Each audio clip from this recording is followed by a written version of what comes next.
अस्सलामुअलैकुम, आप देख रहे हैं सुबह पाकिस्तान। मैं हूं आपकी मेजबान सलमा कौसर और मैं हूं आपके साथ मोहम्मद शुएब। Good morning. आप पूछें, मैंने भी तो गुड मॉर्निंग की है। मैं रोज गुड मॉर्निंग करती हूँ, शुएब ने दोबारा कहना होता है, मेरा वाला खराब हो जाता है। शुएब नहीं, आपका भी सही होता है। मैं जरा ऐड कर देता हूँ, उसमें एनर्जी होनी चाहिए ना, दोनों तरफ से एनर्जी जाएगी तो एनर्जी डबल हो जाएगी। हाँ, बिल्कुल बिल्कुल। एनर्जीज पे भी किसी दिन बात करेंगे, भाई पूरा सब्जेक्ट है गुड एनर्जीज बैड एनर्जीज क्या होती हैं। अच्छा, वैसे वाकई, और जब बात एनर्जी की है तो वाइब्स की बात भी हम जरूर करेंगे किसी दिन। Positive vibes and negative vibes आप जनरली फील भी करते हैं ना, किसी एक महफिल में या किसी एक शख्स के साथ उसके आने से जो माहौल में एक वाइब क्रिएट होती है, दैट इज पॉजिटिव वाइब और नेगेटिव वाइब। तो जैसे मेरे आने से जो वाइब क्रिएट होती है, दैट इज पॉजिटिव वाइब ना, कहीं पे किसी भी जगह। अल्हम्दुलिल्लाह, माशाल्लाह माशाल्लाह, इवल आइज ऑफ। ठीक है, हंसने की बात नहीं है, सीरियस बात हो रही है। बिल्कुल क्या हो गया, मतलब मैंने ऐसा ही होता है। यही तो मैंने कहा, इवल आइज ऑफ लिखा करें साथ पे। हाँ, मैं लिखती हूँ, हमेशा लिखती हूँ, ये देखे भी लिख रही हूँ पेपर पे। और टर्किश आई भी साथ बनानी है आपने? वो मैं बनाऊंगी बिल्कुल। ठीक है, टर्किश आई बनानी चाहिए। बात हमने टर्की की ऐसे इसलिए भी कर दी कि वैसे हम देखते हैं कि टर्किश जो इवल आई है वो हम जनरली भी देखते हैं कि लोग अपने घरों में उसे हैंग करते हैं। ज़रा बिलीफ की बात होती है ना कि आप जो नेगेटिव एनर्जीज हैं उससे आप दूर रहते हैं। तो टर्की से एक एक्टर जो पाकिस्तान आए, जलाल अल, उनकी हम बात करते हैं। अर्तुगरुल गाजी में किरदार निभाया अब्दुर्रहमान का। और जब ये पहुँचे, अच्छा कराची से वीडियो भी शेयर की, बारिश की, उसके बाद जब सिंध के मुतासरा इलाकों में पहुँचे, बच्चों में घुल मिल गए। एक तो ये कि उन्होंने जो थैले थे वो खुद उठा के वहाँ पर पहुँचाए भी, जो फ्लड इफेक्टेड एरियाज़ हैं, टेंट्स हैं, और जो बच्चे थे उनके साथ उन्होंने टर्की ये भी नारे भी लगाए, पाकिस्तान जिंदाबाद के नारे भी लगाए। उनका यहाँ पर आना और फ्लड रिलीफ एक्टिविटीज में पार्टिसिपेट करना बड़ा खुश आइंद है, बहुत खुश आइंद है शुएब। और पाकिस्तान और टर्की का रिलेशन ऐसे भाइयों वाला है ना, ऐसे अच्छा सा रिश्ता लगता है कि हम टर्की जाते हैं या टर्किश लोग पाकिस्तान में आते हैं ना, तो मतलब करीबी ताल्लुकात की वो जो एक फील होती है, हमें लगता नहीं है हम किसी दूसरी जगह पे गए हैं। और फिर जो लैंग्वेज का जो एक हम एक दूसरे के लिए लगाव रखते हैं कि टर्किश लोग पाकिस्तानी लैंग्वेज बहुत ज़्यादा सीखते हैं और पाकिस्तानी भी बहुत, आपको मेजॉरिटी ऐसी नजर आएगी जिनको टर्किश लैंग्वेज आती होगी। ये भी पिछले दिनों जब पीएम टर्की गए थे तो उन्होंने टर्किश ज़बान में वो जब उनको गार्ड ऑफ ऑनर पेश किया जा रहा था, ही सेड हबीबी अस्कर। मुझे नहीं पता इसका मतलब क्या होता है, बट पीएम ने ये कहा था, तो ज़ाहिर हमारे पीएम को भी टर्किश आती है। तो बहुत सारी कंट्रीज़ के साथ हमारे अच्छे ताल्लुकात तो हैं, लेकिन ये लैंग्वेज, ये रहन सहन का एक जैसा होना, ये बड़ी खूबसूरत चीज़ें हैं जो दो मुल्क के लोगों को आपस में करीब लेके आती हैं। और फिर देखें, एक जो टर्की से बिलोंग करते हैं, लेकिन वो पाकिस्तानी लोग अर्तुगरुल गाजी के जितने भी कैरेक्टर्स थे ना, उन सब के लिए बड़ा एक लगाव रखते हैं, बड़ी मोहब्बत रखते हैं, क्योंकि बहुत पॉपुलर ड्रामा था। और वो जिस हिस्ट्री पे बना, जो उसमें चीजें दिखाई गई हैं, वो हमारे वैसे ही दिलों के बड़े करीब है। तो हमने बड़े शौक से, हर बच्चा देखता था। जैसे हम कभी देखते थे ना पीटीवी पे ड्रामे लगते होते थे तो सड़कों पे ट्रैफिक रुक जाती थी, तो अर्तुगरुल गाजी भी जब लगता था तो उसी तरह हमें सड़कें वीरान नजर आती थी जब तक वो टेलीकास्ट होता रहा है। तो उन लोगों के साथ जो हमारी एफिलिएशन है वो बड़ी डिफरेंट सी है।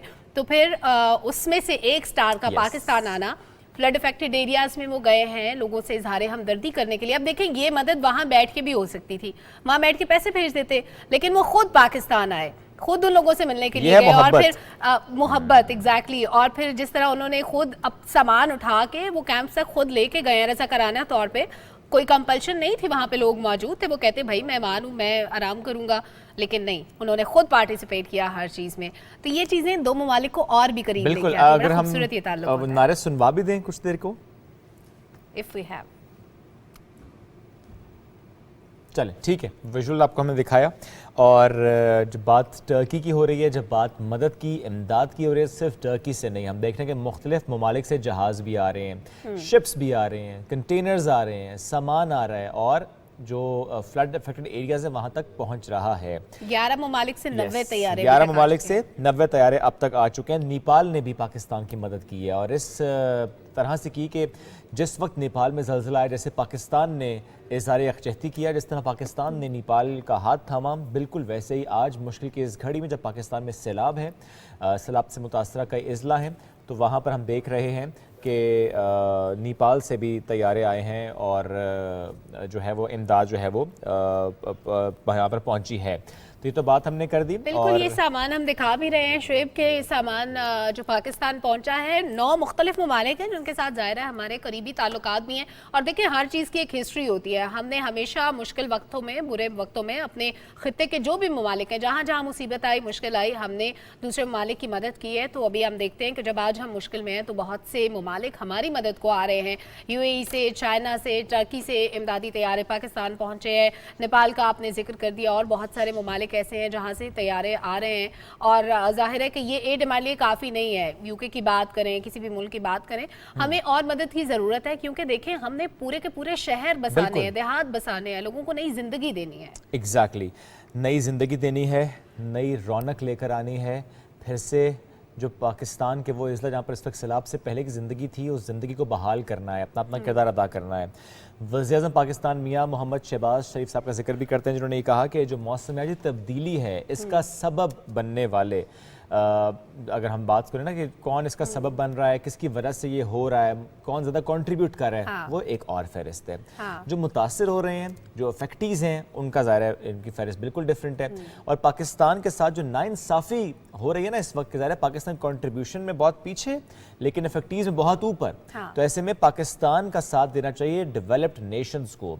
और ये जो नाइंसाफ़ी हो रही है कि जो वादा किया गया था कि पाकिस्तान की मदद की जाएगी, मैं इस वक्त के वादे की बात नहीं कर रहा, मैं उस वक्त के वादे की बात कर रहा हूँ आज से कई साल पहले जब किया गया था कि पाकिस्तान अफेक्ट हो सकता है क्लाइमेट चेंज से, तो इसलिए पाकिस्तान की मदद पहले से करना कि पाकिस्तान अपने इंफ्रास्ट्रक्चर को डेवलप कर सके। लेकिन नाइंसाफ़ी हुई, वो इमदाद, वो मदद नहीं पहुँची। उस नाइंसाफ़ी का अजाला किया जाए, ये मुतालबा किया गया है वज़ीर-ए-आज़म पाकिस्तान मियां मोहम्मद शहबाज शरीफ साहब की तरफ से। और ग्लोबल लेवल पर जो मौसमियाती तब्दीली है, जिस तरह हम हमेशा बात करते हैं कि पाकिस्तान का वो रोल नहीं है, ठीक है, मिस मैनेजमेंट अपनी जगह, कुछ कोताहियाँ कमियाँ अपनी जगह, लेकिन जो एक ब्रॉडर स्पेक्ट्रम में हम देखते हैं ना कि जो मेजर कॉज है क्लाइमेट चेंज की, उसमें हम जब बात करेंगे कि ज़रा क्लाइमेट चेंज की वजह से ये इश्यूज़ हो रहे हैं, उसमें पाकिस्तान का उतना कंट्रीब्यूशन नहीं है। और जब आलमी बिरादरी की हम बात करते हैं तो इस वक्त आलमी बिरादरी को अपनी जिम्मेदारी अदा करना होगी। मैं ये नहीं कह रहा कि नहीं कर रहे, कोशिश ज़रूर कर रहे हैं। जैसे हमने कहा ना 11 मुल्कों से 90 तैयारे इमदाद आ रही है, कुछ हमारे दोस्त ममालिक, कुछ हमारी सफारतकारी ऐसी, बट जो कुछ हो रहा है ये नाकाफ़ी है, ये कम है।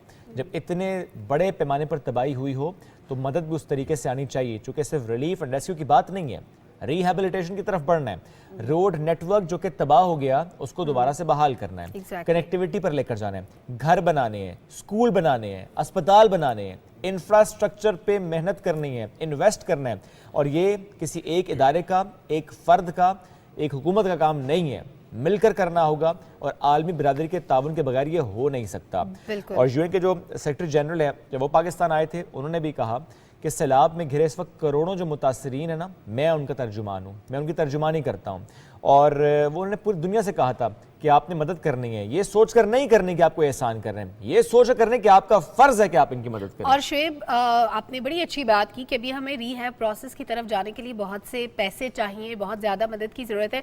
देखिए, अगर एक वक्त में किसी भी कंट्री ने पाकिस्तान की मदद कर दी, उसके बाद वो पीछे हट गए, तो ये ऐसे ही है कि एक घर के अंदर फाके हों, हम उसे एक वक्त की रोटी दे के ये समझे कि हमने अपना हक अदा कर दिया।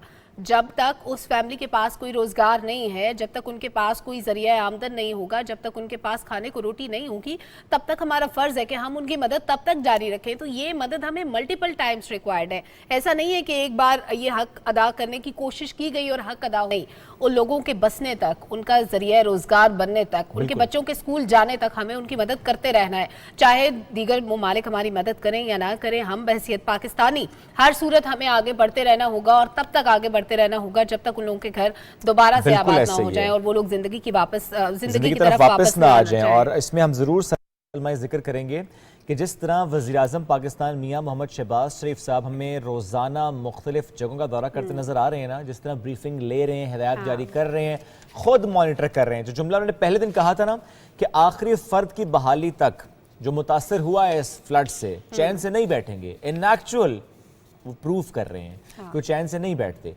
वो हम देखते हैं डेली बेसिस पर ऐसे इलाकों का ना सिर्फ दौरा करते हैं, अगर जिस दिन दौरा ना हो उस दिन ब्रीफिंग्स हो रही होती हैं, बताया जा रहा होता है हर 48 घंटे के बाद। और आज का दिन बड़ा अहम है।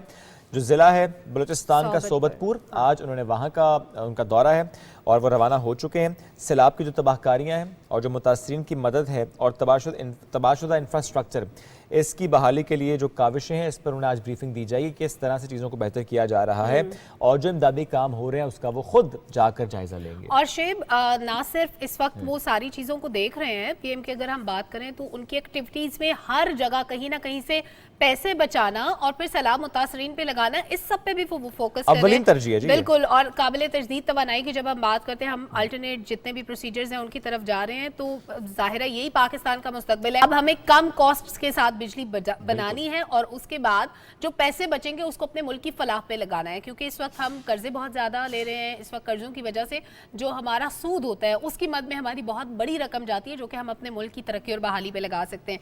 तो इसके लिए आज एक प्री बिडिंग कॉन्फ्रेंस इस्लामाबाद में हो रही है, शमसी तवानाई के हवाले से ये होगी। बहुत सारा एक लंबा प्रोजेक्ट इस वक्त चल भी रहा है जिसपे हम इम्प्लीमेंटेशन का आगाज कर चुके हैं। पहले मरहले में हम अपने ट्यूबवेल्स को, सरकारी इमारतों को और कुछ हद तक घरों को शमसी तवानाई पे मुंतकिल करेंगे और ज़ाहिर है आगे जाके इन फ्यूचर हम बड़े लेवल पे इसको आजमाएंगे। और अभी जितनी बिजली हम बनाएंगे शमसी तवानाई से, उसमें से जो भी जायद होगी वो ज़ाहिर है गवर्नमेंट को जाएगी और फिर वो आगे डिस्ट्रीब्यूट होगी, तो उससे कॉस्ट कटिंग काफ़ी ज़्यादा होगी। क्योंकि अभी जैसे मैं वज़ीर ख़जाना की प्रेस कॉन्फ्रेंस उस दिन सुन रही थी, उन्होंने कहा कि अभी जो हम महंगे तेल से जो बिजली बनाते हैं वो हमें तकरीबन 70 रुपये कॉस्ट करती है। अब 70 रुपये अगर एक यूनिट कॉस्ट कर रहा है तो वो आवाम को सस्ती बिजली कैसे दे पाएंगे? हम चाहते हैं कि 20 से 21 रुपए में हमें पर यूनिट मिले। हम चाहते हैं और सस्ती मिले। हम तो चाहते हैं मुफ्त में मिले, लेकिन जाहिर है अगर उसको 18 से 20 रुपए तक भी लाना है इवन, तो उसके लिए हमें कहीं से पैसे बचा के ये बहुत इंपॉर्टेंट है कि हम क्या चाहते हैं। हम चाहते हैं जी मुफ्त बिजली मिले, उसके लिए क्या करना होगा? थोड़ी सी इन्वेस्टमेंट तो करनी होगी। आप ये देखिए कि हम हर मंथ अगर 20,000 15,000 या डिपेंडिंग ऑन द यूजेज, लेकिन ये जो 250 300 400 यूनिट वाला मामला है including that fuel adjustment price, तो आपका इतने बिल आ जाते हैं। अगर आप यही रकम बैंक से बतौर कर्ज ले लें और सोलर पैनल्स इंस्टॉल कर लें, तो आप क्या कर सकते हैं? आपको इन एक्चुअल कुछ अर्से बाद मुफ्ती बिजली मिलनी है, बल्कि आप शायद पैसा कमा भी पाएंगे चूँकि आप सिस्टम में बिजली डाल सकेंगे। दैट डिपेंड्स कि आपने कितने बड़े पैमाने पर सोलर पैनल्स लगाए हैं और आपकी अपनी यूजेज कितनी है, आप कितना नेशनल ग्रिड को बिजली सप्लाई कर रहे हैं, तो फिर आपको वो पैसा वापस मिलता है। तो आप ये कर सकते हैं। जो आपने बात की समय बहुत अच्छा है कि हम सब क्या चाहते हैं, मुफ्त बिजली कर सकते हैं। अब ये नहीं हो सकता कि हम बैठे बैठाए कह दें मुफ्त बिजली मिल जाए, ऐसा हो नहीं सकता ना। एनर्जी प्राइस है, जिस तरह आपने कहा कि फर्नेस ऑयल पे अगर हम बिजली पैदा करते हैं तो वो महंगी होती है। अगर हम इसी तरह से सोलर पैनल्स की तरफ जाएंगे और बहसीत कौम जाएंगे, हम खुद से सोचेंगे, बड़ी बड़ी बनने वाली सोसाइटीज़, बिल्डिंग्स और अब जो नए घर भी बन रहे हैं, या फॉर दैट मैटर जिन जो दूसरे घर पुराने भी हैं, अगर आप आज भी ये सोच लें कि आपके पास छत है, स्पेस है, आप सोलर पैनल्स इंस्टॉल कर सकते हैं, एक कॉस्ट ज़रूर है, ऐसा नहीं है कि कॉस्ट नहीं है, इनिशियली कॉस्ट है, लेकिन आप ये देखिए कि इवन बजट में भी सोलर पैनल्स की दरामद पर जो टैक्स है वो ख़त्म किया गया। तो हुकूमत तो कोशिश कर रही है कि सोलर पैनल्स आपको सस्ते फराहम किए जाएं ताकि आप सोलर पैनल्स इंस्टॉल करें और बिजली आपको सस्ती मिले। और शुएब, हम बहुत सारे जो हमारे इश्यूज़ हैं ना इस वक्त छोटे छोटे, जैसे पानी इस वक्त हमें इस्तेमाल कर रहा है, उल्टा हमें सोचना चाहिए कि हम पानी को कैसे इस्तेमाल करें। बिजली का हमें मसला दरपेश है, पानी एक वक्त पे हम सोच रहे थे कि हमारे पास पीने के पानी का ज़ख़ीरा बहुत कम रह गया, हम किल्लत का शिकार होने वाले हैं, लेकिन हालिया जो बारिशें हुई वो इस कदर हुई कि सैलाब ने तबाही मचा दी। तो इस पानी को भी हम बेहतर तौर पे यूटिलाइज कर सकते थे। फिर हम कहीं भी किसी भी डिपार्टमेंट की तरफ देखें, कहीं भी हम रिसोर्सेज की बात करते हैं तो होता क्या है, मसला कहाँ से शुरू होता है?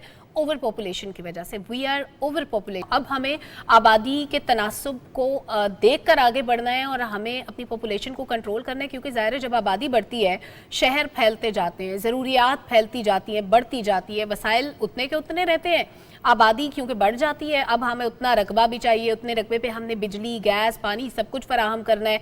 जहाँ एक बंदा यूज़ करता था वहाँ 50 लोग यूज़ करते हैं किसी भी चीज़ को।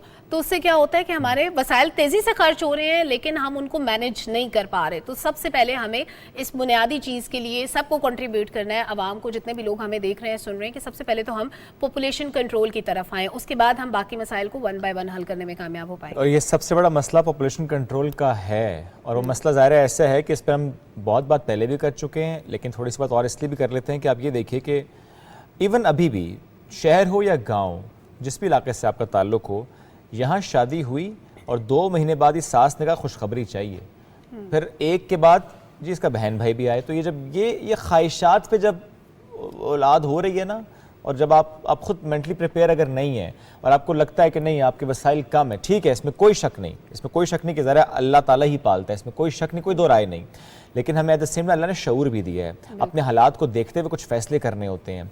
तो ऐसे में ये करना जी, अच्छा बेटा हो गया तो अब बेटी हो जाए, बेटी है तो अब बेटा हो जाए, हाँ। 2 बेटे हो गए तो 1 बेटी, तो ये पॉपुलेशन कंट्रोल, फिर अगर आपकी सोच नहीं बदलेगी तो पॉपुलेशन कंट्रोल नहीं होगी। ये ख्वाहिशात वाली फिलॉसफी हमें चेंज करनी चेंज होगी कि करनी अब है। आपने अपने मुल्क की तरफ देखना है, अगर बच्चे आपके हैं तो उनके मुस्तकबिल की तरफ देखना है। बिल्कुल। आप एक बच्चे पे अगर आपका माहाना खर्चा लेट सपोज फर्ज करें 1 लाख आता है तो 5 बच्चों के लिए 5 लाख आएगा। बिल्कुल तो ऐसे ये ही है। आपके लिए भी आसानी है, आपके बच्चों को भी बेहतर मुस्तकबिल मिलेगा और इस मुल्क के जो वसाइल हैं उनको मैनेज यानी करना आप भी ये बहुत देखें, आसान होगा। औलाद हो लेकिन सेहत की सहूलत और तालीम की सहूलत ना हो, क्या फ़ायदा।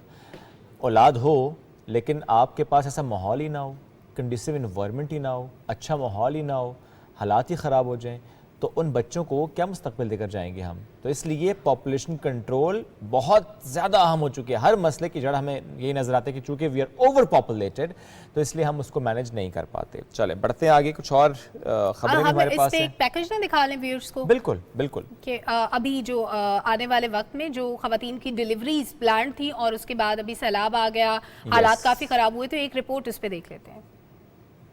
सैलाब की तबाहकारियों से जहां लाखों पाकिस्तानी मुतासिर हुए, वहीं बिलखसूस खवातीन की मुश्किलात में मजीद इजाफा हुआ है। खवातीन की सेहत के हवाले से काम करने वाली गैर सरकारी तंजीम पॉपुलेशन काउंसिल के मुताबिक पंजाब में सैलाब से सबसे ज्यादा मुतासिर होने वाले 3 अजला राजनपुर, डीजी खान और मियाँ वाली के इलाके ईसा खेल में 1,10,000 से जायद खवातीन हामिला हैं, जिन्हें जचगी की मुनासिब सहूलियात बहम न पहुँचाई गई तो दौरान डिलीवरी जच्चा बच्चा की अमवात की शरह में इजाफा हो सकता है।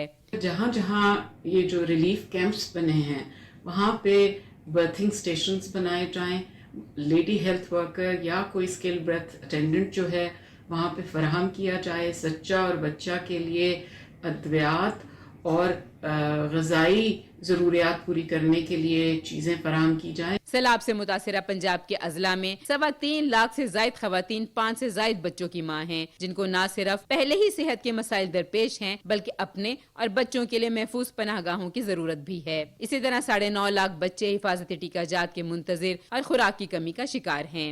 हुकूमत पाकिस्तान ने वहाँ पे तबाहशुदा basic health units, rural health centres, मकानात की रिहेबिलिटेशन करनी है, इनकी तामीर नौ करनी है।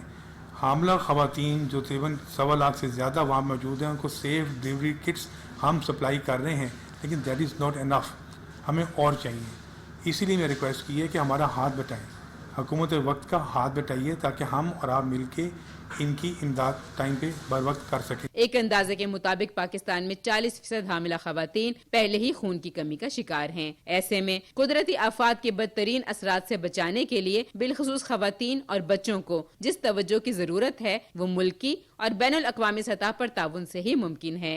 Huma Sadaf, Pakistan television news, Lahore. चलें बढ़ते हैं आगे, कुछ खेल के मैदान से खबरें शामिल करते हैं। 60 साल से जायद उम्र का खेल, इसकी बात करते हैं। यानी मेरे खेल की बात हो रही है। हाँ, चंद साल ही बाकी हैं। तो मतलब थोड़ा ही फासला रह गया, हाँ, कोई नहीं, 50 पूरा कर साल। लेंगे।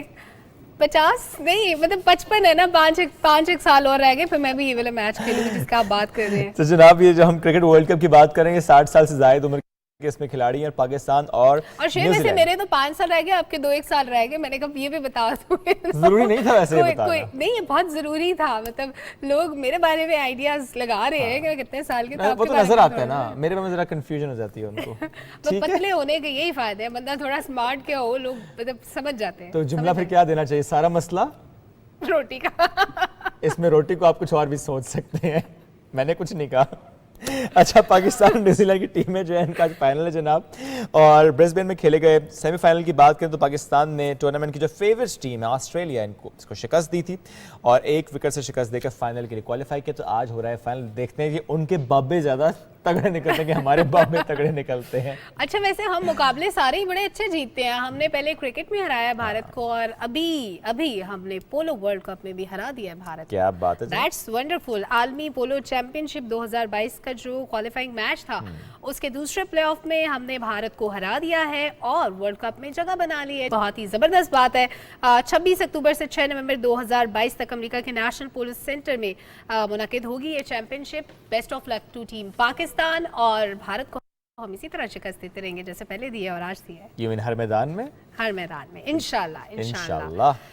चले अच्छा। एक और खबर भी छोटी सी वो शेयर कर लेते हैं कि बीमारियों से बचना है, अगर आपको चाहते हैं कि आपको दिल के टुरते मरज़- फिरते रहें। टुरते फिरते रहे, हाँ। लेकिन काउंट भी थोड़ा सा कर लेंगे आप कितने टुर फिर रहे हैं। अच्छा, इसके लिए आपको पता है मोबाइल में एक ऐप होती है, बिल्कुल होती है। देखिए मुझे आप इसलिए ऐप पता है, इंस्टॉल करें और हाँ। वो ऐप आपको बताएगी कि आप कितने किलोमीटर चले हैं, कितने स्टेप आपने वॉक किया है। वैसे आपने एक दिन में मैक्सिमम कितने स्टेप्स लिए होंगे सलमा? ये 10-1,000 स्टेप तो लिए, इतने तो हो ही जाते हैं। यहाँ से चल के पानी पीने जाएं तो कोई 70-80 तो ऐसे पूरे हो जाते हैं ना। नहीं वो तो आपके बार- दिन में 200 बार जाती है पानी पीने? नहीं, सिर्फ पानी नहीं, मतलब इन टोटल सुबह उठने से लेकर रात तक की एक्टिविटी तो 10-1,000 कदम तो हो ही जाते हैं। स्टेप्स इतने हो जाते हैं, वो पता नहीं कितने किलोमीटर बनते हैं। किलोमीटर वाला हिसाब किताब मेरा बहुत खराब है। अच्छा, मेरा मैथ जनरली पुअर है। मैथ भी? सिर्फ मैथ और कुछ पुअर नहीं है, सिर्फ मैथ। अच्छा, मुझे याद है मेरे एक दिन 23,000 स्टेप्स थे। 23,000 में आप दौड़ लगाते रहे, क्या किया नहीं, था? वो हज का दिन था। अच्छा, उस हज दिन का चलना दिन बहुत था। पड़ा, तो अच्छा। उस दिन 23,000 स्टेप्स थे। अच्छा चलो जी, मुबारक बढ़ते हैं। कदम थे। मुबारक कदम थे, हाँ। बेशक जी, अल्लाह करे हर साल अल्लाह सबको इस आदत आमीन, नसीब हो। आमीन। बढ़ते हैं आगे। चूँकि आज प्रोग्राम के आगाज़ में हमने बात कुदरती आफत की सैलाब की की, और हम ये देखते हैं कि हुकूमत अकेले कुछ नहीं कर सकती। हम जो आलमी बिरादरी के ताउन की बात भी करते हैं ना, ज़रा पाकिस्तान के डायनामिक्स को पाकिस्तानी बेहतर समझते हैं, हमारे इदारे बेहतर समझते हैं, हमारे डॉक्टर्स, हमारे वॉलंटियर्स बेहतर समझते हैं कि कैसे, कब, कहाँ, किस तरह से इमदाद पहुँचानी है। डायनामिक्स बहुत अहम होते हैं। ठीक है, इमदाद का आना भी अहम है, बट डायनामिक्स को समझते हुए रिस्पॉन्ड करना बड़ा अहम होता है। और हुकूमत के साथ हमारे जो फलाही इदारे हैं ये बहुत अहम हैं, ये बाजू हैं हुकूमत का। ये जो तंजीमें हैं ये बहुत अहम इनका किरदार होता है। और हम देखते हैं कि जिस तरह मुतासरीन की मदद की जा रही है, बढ़ चढ़ कर हिस्सा ले रहे हैं। तो एक्ट्स ऑफ काइंडनेस एक ऐसी तंजीम जिसमें नौजवान भी हैं, तलबा भी हैं, रज़ाकाराना तौर पर शरीक होकर दुखी इंसान की खिदमत करते हैं। और इसके साथ साथ हम ये भी देख रहे हैं कि वाओ हेल्थ इसके साथ कोलैबोरेशन की है, और wow it's wow news of course, wow. और किस तरह से वहाँ पहुँच पा रहे हैं, कहाँ कहाँ पहुँच पा रहे हैं, और मेडिकल कैंप्स का क़याम किस तरह से, क्या इन्होंने देखा, इस पर आज हम इनसे बात भी करते हैं। एक्ट ऑफ काइंडनेस के बानी हैं अतीका अफरीदी, और वाओ हेल्थ की CEO सिकंदर जमान साहब ने ज्वाइन किया। अस्सलाम वालेकुम जी, आप दोनों को कैसे हैं आप लोग? अतीक, आपसे स्टार्ट करते हैं। These collaborations are very important. थोड़ा सा जानना चाहेंगे कि तो कैसे कोलैबोरेशन हुई और किस तरह से सपोर्ट कर रहे हैं आप लोग एक दूसरे को, और कहाँ कहाँ पहुँच पा रहे हैं? बिल्कुल, हम ऑलरेडी ऑन ग्राउंड काम कर रहे थे। जैसे आपने बात की free medical camps, ration and all. तो then we got to know about wow health. In fact they approached us कि इस तरह हम टेली लाइक वो दे रहे हैं, टेली हेल्थ कंसल्टेशन सर्विसेज दे रहे हैं। तो यानी डॉक्टर यहाँ पर, कैंप वहाँ पर, और वहाँ पर मोबाइल फ़ोन और उसके ज़रिए इलाज। एग्जैक्टली, लाइक हम ऑलरेडी ऑन ग्राउंड थे, जहाँ जहाँ हम नहीं पहुँच पा रहे या एक दफ़ा हमने कैंप कर लिया तो उनके फॉलोअप के लिए like this is a wonderful idea. और like this is how like we thought कि हम इंशाल्लाह इसको बेहतर कर सकते हैं, क्योंकि हम इससे पहले भी काफ़ी जगहों पे कैंप्स कर चुके हैं, बहुत दूर दराज इलाके में से थाउबट, नीलम का एरिया हो गया, राजनपुर हो गया, इसके अलावा थर सिंध हो गया, या KPK के ऊपर जो कुमराट वगैरह हो गए। तो इन जगहों पहले हम कैंप्स कर चुके हैं, तो वहाँ पे हम इनको इंशाल्लाह भी कनेक्ट करवा रहे हैं। वहाँ पे टेली हेल्थ सेंटर्स का इंशाल्लाह हम अच्छा, बेसिकली ये कोलैबोरेशन है एक्ट ऑफ काइंडनेस और वाओ हेल्थ की, और वाओ हेल्थ पे आप काम कर रहे हैं। एग्जैक्टली। इसका आइडिया सिकंदर जमान साहब आपको कैसे आया, कैसे इस आइडिया को कंसीव किया, फिर इम्प्लीमेंट कैसे किया, फिर फ्लड अफेक्टेड एरियाज में कोलैबोरेशन के साथ टीम्स को लेके जाना, कहाँ कहाँ लेके जाना है, दुश्वार गुजार रास्ते हैं, तो अगर इस सारे जर्नी को आप थोड़ा सा डिटेल से बता दें। जी, थैंक यू। पहले तो मैं आपको बता दूं कि वाओ हेल्थ है क्या। Wow health health care management company है, जिसमें हम लोग का बड़ा मकसद ये है कि हम लोग हेल्थ केयर प्रोवाइडर्स, बखसूस जो डॉक्टर्स होते हैं, उनको हम कनेक्ट करें पाकिस्तान की पॉपुलेशन के साथ टेक्नोलॉजी के थ्रू। राइट। तो इसका मतलब ये है कि सबसे बड़ा हमारा जो एम है कि हम लोग इनको कनेक्ट कर सकें, बिकॉज पाकिस्तान में एक बहुत बड़ा मसला है कि जो क्वालिटी हेल्थ केयर है उस तक एक्सेस लोगों का नहीं है। फॉर एग्ज़ाम्पल एक स्टैट है कि 48% जो ख़वातीन हैं वो एक्सेस हासिल नहीं कर सकती फॉर हेल्थ केयर सर्विसेज। उसकी डिफरेंट रीजंस हैं। फॉर एग्जांपल उसकी रीज़न सोशल प्रेशर्स हो सकते हैं, रिसोर्सेज का ना होना हो सकता है, डिस्टेंस हो सकता है। तो हम लोग एक तो डिस्टेंस को रिड्यूस करते हैं वाया टेक्नोलॉजी। दूसरा, हम लोग जो सबसे बड़ा प्रॉब्लम है, क्योंकि हमारा मुल्क उसकी इकॉनमी बड़ी वीक है और हमारी जो ओवरऑल जो बाइंग कैपेसिटीज़ बड़ी लो हैं, ख़ास तौर पे इस वक्त तो डिस्पोजेबल इनकम बड़ी कम होगी। हम लोग दूसरा काम करते हैं कि हेल्थ केयर को सब्सिडाइज रेट्स के ऊपर देते हैं, इस तरह दे सकें जो सब इसको अफोर्ड कर सकें। जो फ्लड्स की आपने बात की, जब हम लोगों ने फ्लड्स की जब सूरत हाल हम देख रहे थे तो हमें उस वक्त नहीं अंदाज़ा था कि इसकी कितनी ग्रेविटी, कितना बड़ा है ये। और ये तकरीबन जो 2008 के अंदर जो फ्लड 2010 के अंदर आए थे उससे काफ़ी बड़ा था। हमें ये अंदाज़ा हुआ कि डॉक्टर्स इस वक्त पाकिस्तान में जो पीएमसी के साथ वेरीफाइड डॉक्टर्स हैं उनकी क्वांटिटी बहुत ज़्यादा नहीं है, वो तकरीबन 2.5 से 3 लाख के करीब है। अब वो 2.5 से 3 लाख डॉक्टर क्या उस 3.5 या 4 करोड़ की पॉपुलेशन को सर्व कर सकता है? नहीं। और उसमें से कुछ बहुत सारे डॉक्टर्स ऐसे हैं जो खुद उन एरियाज़ में हैं और जो अफेक्टेड है। तो हमने ये सोचा कि क्यों ना वो लोग जो ऑन ग्राउंड हैं, जिस एक्ट ऑफ काइंडनेस है, और काफ़ी सारी और NGOs हैं जिनके साथ हम काम कर रहे हैं, क्यों ना हम लोग जो हमारे पास डॉक्टर्स का अपना नेटवर्क है, जो 24 घंटे हम लोग सर्विसेज देते हैं, हमारे डॉक्टर 24 घंटे अवेलेबल होते हैं, क्यों ना हम इसको लेवरेज करें और जो NGOs हैं जो ऑन ग्राउंड है उनके साथ मिलकर काम करें। तो ये बहुत अहम है कि आप दूसरे से फ़ायदा उठाएं और इन एक्चुअल फ़ायदा पहुंचाएं कम्युनिटी को, कि आपकी अपने एक्सपर्टीज़ हैं लेकिन किसी और मामले में एक्सपर्टीज़ हैं, and together we can deliver much better. आप मुझे थोड़ा सा ये बता पाएंगे किस इलाके में इस वक्त आप लोगों के कैंप्स हैं जहाँ पर पेशेंट्स आ रहे हैं और फिर आप लोग फैसिलिटेट कर रहे हैं, और डॉक्टर्स कितने ऑन बोर्ड हैं? जी, हमारे पास इस वक्त तकरीबन आप समझें कि जो ज़्यादा एरिया है वो KP और सिंध के डिफरेंट एरियाज़ के अंदर हम लोग कैंप्स हम KP से स्टार्ट करते हैं। कौन कौन से एरियाज़ हैं? सवात है, चारसद्दा है, दो एरिया। सवात में भी हमने देखा, ये सिकंदर साहब के सवात में आप ज़रा मट्टा तक तो चले जाते हैं, फिर आगे बहरीन, कलाम, मोहडन, कुमराट, वहाँ तो ज़रा रास्ते नहीं है, आप नहीं जा पाते। लोग भी अगर वहाँ से आते हैं तो बड़ी मुश्किल से पहुँचते हैं बिकॉज रोड नहीं रही। तो वहाँ तक आप लोग कैसे पहुँच रहे हैं? अच्छा, इसमें जो होता ही है कि क्योंकि हम लोग कोलैबोरेट कर रहे हैं उन NGOs के साथ, अब होता ही है कि ये एक पूरा चेन होता है। फॉर एग्जांपल आपको ये थोड़ा डिटेल में बता देंगे कि इन लोगों की जो जितनी NGOs हैं इनकी एक तो अपनी टीम्स होती हैं, ठीक है, और इनकी पेनिट्रेशन होती है in those areas along with local authorities. ठीक है, यानी ये और अभी हो गया। कलाम का रास्ता बहाल हो गया है ना, पार्शली छोटी गाड़ी पार्शली बिल्कुल। लेकिन ज़ाहिर है आप लोगों ने चूंकि वहाँ पे कैंप्स लगाए तो मुझे ज़रूर बताइएगा किस जगह पे आपने कैंप लगाए हैं और कैसे फिर आप लोग इनको कनेक्ट कर रहे हैं वहाँ पे, बिकॉज़ इनकी टीम वहाँ पर नहीं है, आप लोग ऑन ग्राउंड है, ये तो आपको यहाँ से फैसिलिटेट कर रहे हैं। वैसे टोटली हमने 78 फ्री मेडिकल कैंप्स अभी तक किए माशाल्लाह, and we are all doing this voluntarily. Like 78 लगे हुए हैं अभी तक? नहीं कर चुके हैं, टोटल मेडिकल कैंप्स की बात कर रहा हूँ। फ्लड के एरियाज़ में जो है तो हम नौशहरा में कर चुके हैं, चारसद्दा में कर चुके हैं, इसके अलावा कलकोट का एरिया है अपर दीर कोस्तान में आता है, और इसके अलावा अतरोड जो है जो कि कलाम के साइड से कट ऑफ कर चुका है, बिल्कुल कुमराट का रास्ता। हाँ जी, तो हम फिर थल के रास्ते बडगोई पास से अगर आप गए तो हम वहाँ से गए, बडगोई से। अच्छा, आप लोग इस तरफ से गए हैं? एग्जैक्टली, बडगोई क्रॉस करके गए हैं, वो तो बहुत लंबा रास्ता है। एग्जैक्टली, तो वहाँ से होके तो हमने राशन वगैरह भी किया है।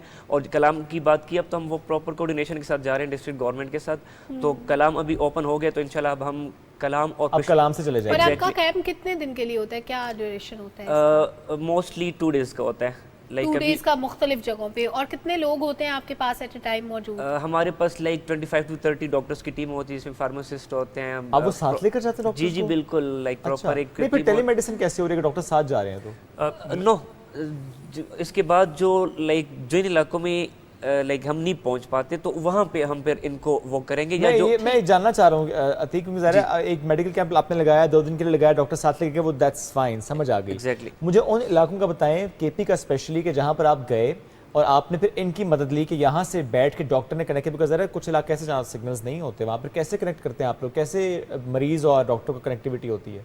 जहाँ पे एक तो हम नहीं पहुँच पाते, या जहाँ पे हम गए लेकिन फॉलो की ज़रूरत है लोगों को, क्योंकि काफ़ी सारे पेशेंट्स आते हैं कि जो उनको सिर्फ फ्लू वो तो नहीं होता ना, बाकी बीमारियां होती हैं जो जिनको प्रॉपर फॉलो की जरूरत होती है, तो वो फिर हम इनको प्रॉपर इनके पास रिकॉर्ड आ जाते हैं जब इनको कॉल आती है EMR के थ्रू। यानी आपने बेसिकली उस पेशेंट को इस डॉक्टर से कनेक्ट करवा दिया है। अब आप लोग बीच में रोल खत्म, वो डायरेक्टली आपस में राबते में है।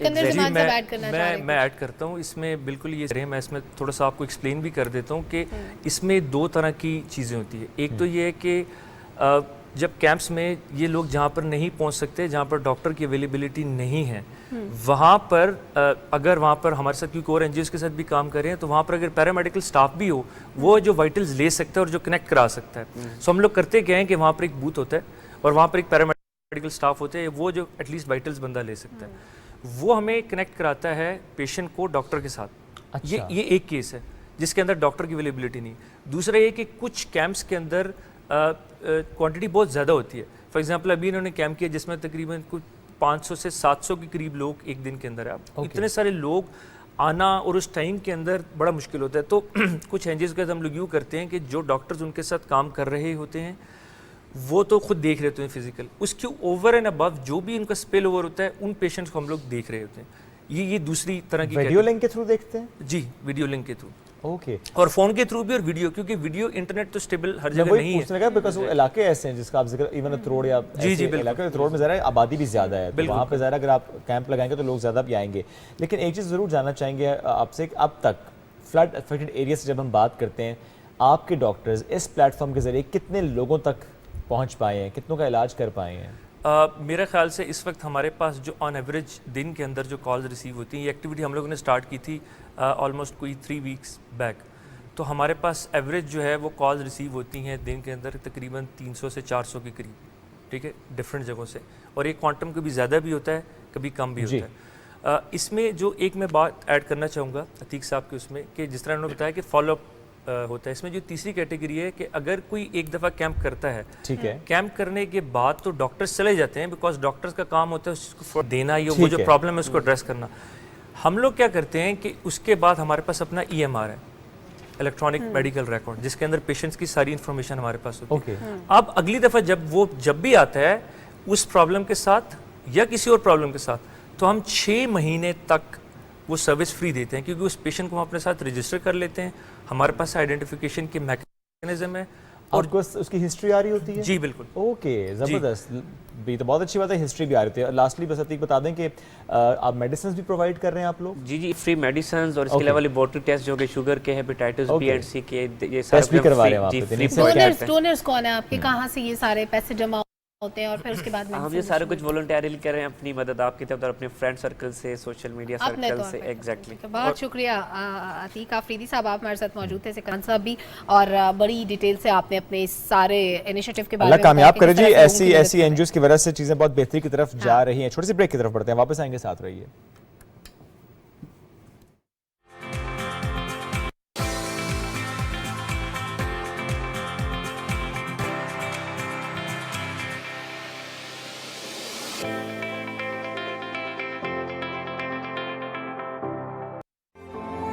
से मुतासरा बहन भाइयों की मदद के लिए आगे आए। अभी फंड लिखकर 9999 पर SMS करें और 10 रुपए अतिया करें, या अपने अतियात वजीर आजम फ्लड रिलीफ फंड अकाउंट में जमा कराएं। हुकूमत पाकिस्तान।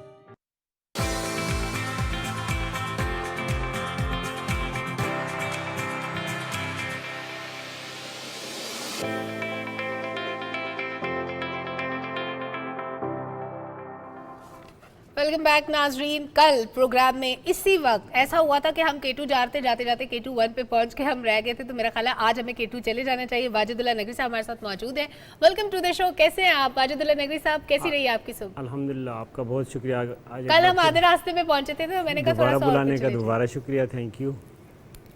चले एक दफ़ा फिर आपको हम कता कलामी की माजत करते हैं, और एक अहम इस वक्त खबर आ रही है नाज़रीन से, हम वो शेयर करते हैं। और अहम खबर ये है कि वज़ीर-ए-आज़म पाकिस्तान मियां मोहम्मद शहबाज शरीफ साहब आज जब सोबतपुर जा रहे हैं, तो रास्ते में चेयरमैन NDMA की जानिब से उनको ब्रीफिंग दी गई है, जो इस वक्त इक़दामात किए जा रहे हैं, जो इस वक्त हालात हैं उसके हवाले से उनकी जानिब से उन्हें ब्रीफिंग दी गई है कि पूरे मुल्क में जो सैलाब से मुतासर इलाके हैं, बिलखुसूस सोबतपुर जहाँ का आज वो विजिट कर रहे हैं, उससे मुतालिक उनको ब्रीफिंग। और ये ब्रीफिंग की फुटेज भी हम दिखा रहे हैं कि सैलाब मुतासर इलाकों में अभी तक NDMA क्या कर चुका है, मुख्तलिफ इदारों ने क्या क्या वहाँ पर रिलीफ और रेस्क्यू का काम किया है, मजीद वहाँ पर क्या रिक्वायरमेंट्स हैं, कौन कौन से प्रोजेक्ट्स चल रहे हैं, ये सारी चीज़ें PM को ब्रीफ की जा रही हैं। PM आज सोबतपुर का दौरा कर रहे हैं, जो फ्लड अफेक्टेड एरिया है। मुख्तलिफ इलाकों में पहले PM मुतादिद दौरे कर चुके हैं, और आज सोहबतपुर वो जा रहे हैं, कुछ ही देर में वो पहुंच जाएंगे। He is already on the way, और रास्ते में उनको ब्रीफ किया गया है। लेफ्टिनेंट जनरल अख्तर नवाज साहब चेयरमैन NDMA उनको ब्रीफ कर रहे हैं, और आप ये देखिए कि एक एक लम्हा कितना कीमती है कि दौरान परवाज़ भी कोई लम्हा ज़ाया नहीं करना, हर लम्हे को यूटिलाइज़ करना है। और लेफ्टिनेंट जनरल अख्तर नवाज साहब ने जो सारी ब्रीफिंग दी वो अपनी जगह, और PM साहब ने ज़ाहिर है उसको देखना भी है, और वहाँ जाके जब वो रिलीफ एक्टिविटीज़ का जायज़ा लेंगे तो फिर आपको दोबारा भी हम वहाँ पर लेकर जाएंगे। दोबारा आते हैं, अब हम K2 चलते हैं। वाजिदुल्लाह नगरी साहब प्लीज़ अब कंटिन्यू करें।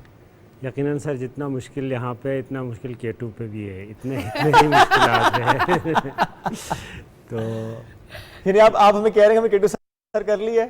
तकरीबन तकरीबन मुझे कर लग लिया रहा है। है कि आप लोगों ने देखिए केटू मौसम सर- ऐसा खराब हो जाता है बिल्कुल हो जाता है सर।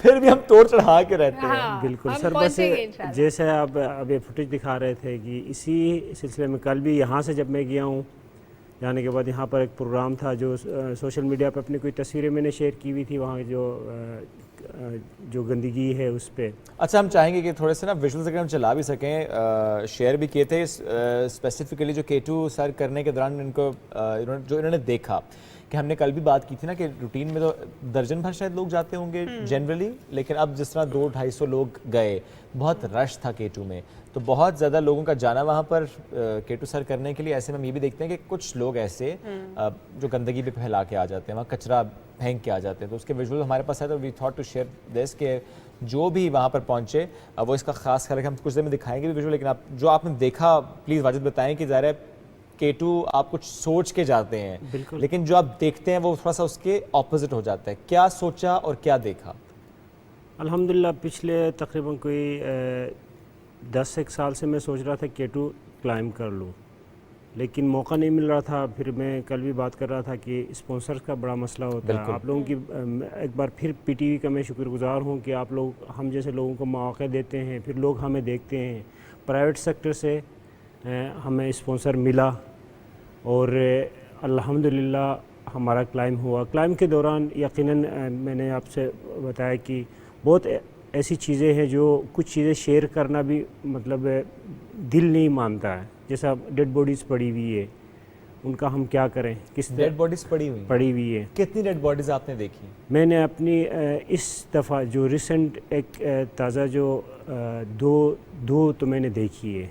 2। अच्छा, नहीं वो वहाँ पे क्यों पड़ी थी वाजिद साहब? वो उसको कम्युनिकेट नहीं किया जाता कि वो ज़ाहिर हमारे जो इदारे होते हैं हेलीकॉप्टर के थ्रू या किसी तरह वहाँ से हेली वहाँ तक मुमकिन नहीं है, हेली वहाँ तक नहीं पहुँची। आपने डेड बॉडीज कहाँ पर देखी थी एग्जैक्टली? एक तो ऊपर बोतलनेक से ऊपर है, तकरीबन 4,300 कोई मीटर। सामान पास था जिससे मालूम हुआ कि कौन था, कि पाकिस्तानी था या नहीं, कोई गैर मुल्की नहीं, एक तो फॉरनर है, फॉरनर था। हाँ, दूसरा अफगानी जो हमारा अफगानिस्तान से एक लड़का था, वो बेचारा फोत हो गया। और ये आपने ऊपर देखा? ऊपर। अच्छा, ये भी बड़ा मसला होता है ना कि अगर आपकी फैमिली को पता है ना कि आप किस जगह जा रहे हैं, वो आपको जैसे सतपारा साहब को ट्रेस करने की कोशिश की, तो फिर इदारे मुतहरिक हो जाते हैं। अब एक बंदा जो गया जो फैमिली के साथ, अगर इन केस वो इन कांटेक्ट नहीं होगा तो कैसे पता चलेगा कि वो कहाँ है, उससे कांटेक्ट क्यों नहीं हो पा रहा, फिर उसके बारे में कम्युनिकेट कैसे होगा? वो तो एक अलग वो है, लेकिन जिस तरह रास्ते में पड़े हुए लोग हैं, तो इनको कैसे हम नीचे उतारे? जाहिर सी बात है, मैं क्लाइंबिंग के लिए वहाँ गया, वहाँ मेरे पास इतनी एनर्जी नहीं है कि मैं उसको उठा के कहीं कर लूँ। मैं समझना चाह रहा हूँ क्योंकि आपने कहा ना ऊपर देखा, तो इन्होंने क्लाइंबिंग आपके ख्याल में कर ली होगी, एक्सपीडिशन मुकम्मल हो गई होगी उनकी? वापसी पे हुआ? वापसी में दोनों के साथ? नहीं, वापसी में नहीं। एक का तो पिछले साल का पुराना है। 1 साल से बॉडी वहाँ रखी? हाँ, 2019 का कह रहे हैं। 19 का कह रहे हैं? सॉरी, 21 का 21 का कह रहे हैं। और एक इस साल का, 2 इस साल के थे। तो लेकिन वाजिद साहब इतने अरसे में तो बॉडी खत्म नहीं होती है वहाँ पे, फ्रोज हो जाते हैं, टेम्परेचर बहुत ड्रॉप है। उसके बाद जो रेबिश पड़ा हुआ पिछले 10-20 साल का, जो टेंट्स के जो कवर्स हैं, टेंट्स खुद। अच्छा, कितना ऊपर तक आपने कचरा देखा? ये बिल्कुल कैंप 1 से लेकर 1, 2, 3, 4 साफ है। कैंप 4 में इतना नज़र नहीं आया। इन 3 कैंप्स के अंदर बहुत ज़्यादा है। ठीक है, बहुत 3 कैंप्स ज़्यादा है। और इस दफ़ा कुछ इदारे ने काफ़ी कोशिश की कि उसको करने के लिए, लेकिन एक एक्सपीडिशन की काफ़ी नहीं है। इसमें बहुत ज़्यादा एफर्ट्स चाहिए। बिल्कुल। अच्छा, एक चीज़ और भी जानना चाहेंगे, तो हमें कुछ बात कचरे की ज़रा से हम कंडेम करते हैं, और इस पर जो भी जाए वहाँ पे हमारी रिक्वेस्ट भी है कि प्लीज़ आप अपने साथ ये बैग लेकर जाएं ताकि कचरा आप वापस लेके, बिकॉज हम सबको महफूज रखना है इस केटू को, इसके माहौल को। और जो डेड बॉडीज़ की बात की, एक अफ़गानी और एक किसी और मुल्क से, एक किसी और मुल्क से हैं, और ज़रा उनकी बॉडीज़ को वापस लाने का भी इंतज़ाम होना चाहिए। अच्छा, एक चीज़ और जानना चाहेंगे, जब नायला क्या नहीं आई तो नायला ने कहा कि चूँकि ज़रा कुछ मिनट्स ही होते हैं आपके पास, जब लाइन लगी होती है, उन्होंने कहा लाइन लगी थी, बारी बारी सारे जा रहे थे, और जो आपने कुछ मिनट गुजारने हैं, आपने पिक्चर लेनी है, रिकॉर्ड करना है, वीडियो बनानी है, वो लेके आपको वापस उतरना होता है। And she was lucky enough कि उनको थोड़ा वक्त ज़्यादा मिल गया। फिर अब ये भी देखते हैं, ये भी देखते हैं, आप देखते हैं कि थोड़ी रोशनी भी हो जिस वक्त आप ये करें कि अच्छा विजुअल आ जाए। आपने किस वक्त किया था? साथ ही थे, नायला के साथ ही थे। तो यानी आपको भी ज़्यादा वक्त मिला था फिर ऊपर? जितना उनको वक्त मिला उनसे 2-4 मिनट ज़्यादा ही मिला है। मतलब अपना टाइम उन्होंने पूरा कर लिया है, झंडा लहराने का, एंजॉय करने का। वो मेरे से तकरीबन कोई 10-1 मिनट पहले सबमिट कर चुकी थी। अच्छा। तो उसके बाद फिर मैं चला गया, फिर साथ में हमारे बेस कैंप सर्विसेज भी साथ थे, लेकिन हमारा ऊपर के जो क्लाइंबिंग का वो था वो हम अलग अलग चल रहे थे। ठीक है। अच्छा, वैसे जाने का और आने का रास्ता एक ही है? एक ही है। यानी फिर ऐसा होता है कि जब जा रहे होते हैं जो लोग आ रहे बंदा पूछते हैं हाँ भाई कितना रह गया है? नहीं सर, ऐसा होता है सर, ऐसा होता है, बिल्कुल होता है। हम भी कहीं जा रहे हो ना, नया रास्ता हो तो कोई आ रहा है भाई कितना रह गया, तो आप भी पूछते हैं कितना रह गया। हम इतना ऊपर नीचे हुए हो तो हमें ज़बानी याद होता है कि अब कितना टाइम है, नीचे है ऊपर कितना टाइम। लेकिन पहली बार एक्सपीडिशन में तो ज़रा नहीं पता होता। बिल्कुल पहली बार तो नहीं पता होता। नहीं, इस K2 पे एक्लिमेटाइज के लिए कम से कम 2 से 3 मरतबा ऊपर नीचे होना पड़ता है। ओके। ठीक है, उस वक्त हमें पता चल जाता है कि ABC से कैंपन, एडवांस बेस कैंप से कैंपन कितना लगता है, टूर कितना थी, इस तरह। चल थोड़ी सी गुफ्तगू हुई, हम ब्रेक के बाद जब कंटिन्यू करेंगे तो पूछेंगे टफेस्ट मोमेंट कौन से, किसको याद किया, और जब हो गया सबसे पहले कॉल किसको की। तो साथ रहते हैं छोटी सी ब्रेक की तरफ, न्यूज़ ब्रेक, वापस आएंगे, कहीं मत जाइए।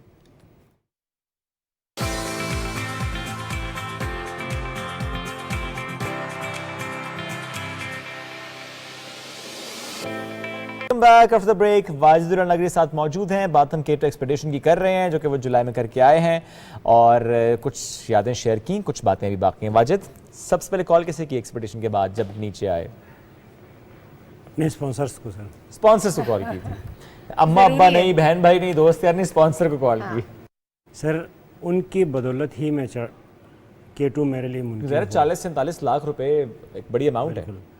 तो मैं एक बार फिर उनका नाम भी लेना चाहूँगा सर, शुक्रगुजार हूँ उन्होंने जिन्होंने मुझे हेल्प किया।